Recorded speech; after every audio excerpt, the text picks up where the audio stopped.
ये शास्त्रविधिमुत्सृज्य यजन्ते श्रद्धयान्विताः तेषां निष्ठा तु का Krishna सत्त्वमाहो रजस्तमः. Krishna starts speaking himself, where I suppose Arjuna is so receptive that Krishna doesn't wait for Arjuna's question. But here Arjuna asks a question. He says, what is their state, O Krishna, who, disregarding the mandate of the Shastra, scripture, sacrifice with Shraddha, faith? Is it sattva, rajas, or tamas? Now these, let's just, before we get on with the verses, let's just take an overview of what this chapter is talking about. The first 6 verses speak of Shraddha, the threefold Shraddha, sattvik, rajasik, and tamasik. Then he goes into, now Arjuna has asked a question, he's answered the question in the first 6 verses. So strictly speaking, the chapter should end right there. But fortunately for us, he goes on, because these 3 qualities, sattva, rajas, and tamas, impact on every aspect of our lives. So he takes into account interesting topics like food. What kind of food does a sattvic person eat? What kind of food does a rajasic person prefer? And what kind of food does a tamasic person gravitate to? Now, it is not true, as is generally believed, that if you eat sattvic food, you don't become a sattvic person. Otherwise, it would be very simple. All you have to do is change your diet, and lo and behold, you become a sattvic person. That's not how it happens. When you change your mindset, when you change the quality of the thoughts that go on in your mind, then automatically your preferences change. The way you dress changes, the way you eat changes, the way you live changes, the kind of movies you see changes, what television programs you watch changes, everything changes. But just by switching the externals, the mind doesn't change. Then he goes on into the 3 famous yajna, tapa, dana. Yajna, sacrifice. What kind of, all these fall under sattva, rajas, tamas. So verses 7 to 10 deal with food. 11 to 13 deal with yajna.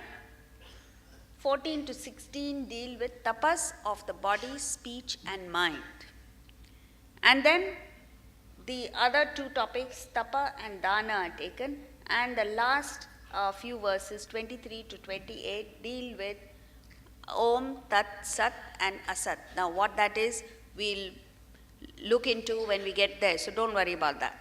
For now, the first 6 verses deal with the 3 types of Shraddha.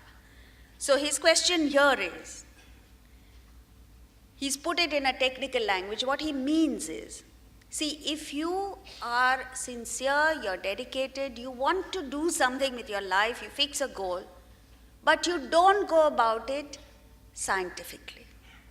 You don't go about it the right way. Then what happens?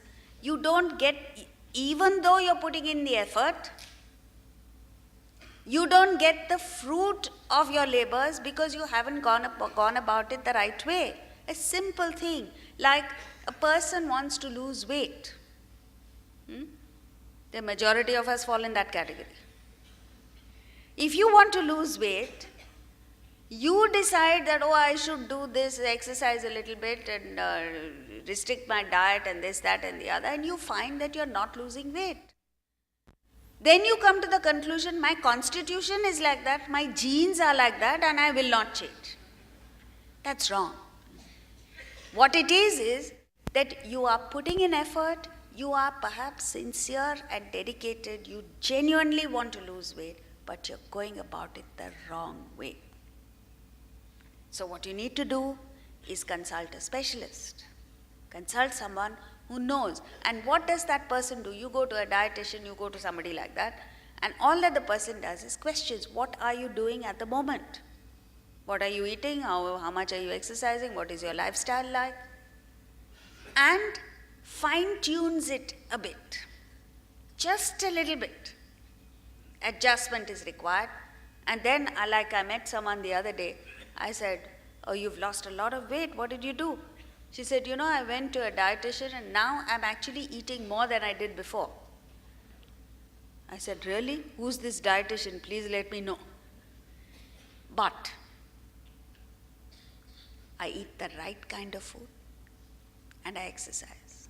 And she looks in the pink of health. This is it. Now when it comes to the spiritual field, we goof up much more. First of all, very few people are aware of the fact that we need to just become better human beings. That there is a vast potential lying within that you need to tap. And those who are aware of it go about it the wrong way.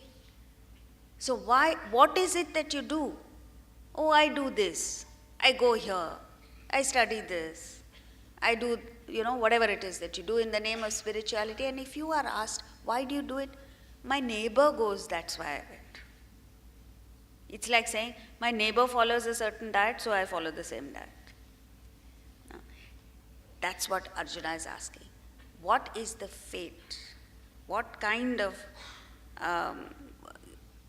result will come when a person follows with Shraddha, with faith, with sincerity? But it's against the mandate of the scriptures. Now, when he says against the mandate of the scriptures, it is not according to Shastra Vidhi. He only says that you're not going about it scientifically. He's not asking you to follow whatever the Shastra says blindly. For one, the fact that he says Shastra means a science. It is a science. Vedanta is more scientific than any physical, biological or chemical science. Because it's subtle. And the subtler a thing is, the greater care you need to deploy while dealing with it. Because if you go wrong even slightly, the results are going to be catastrophic. So that's what happens. So you put in effort, but you don't reap the benefits because you're not going about it the right way. So what kind of Shraddha? Shraddha is loosely translated as faith, but it means much, much more than that, and we'll see what it is. Verse 2.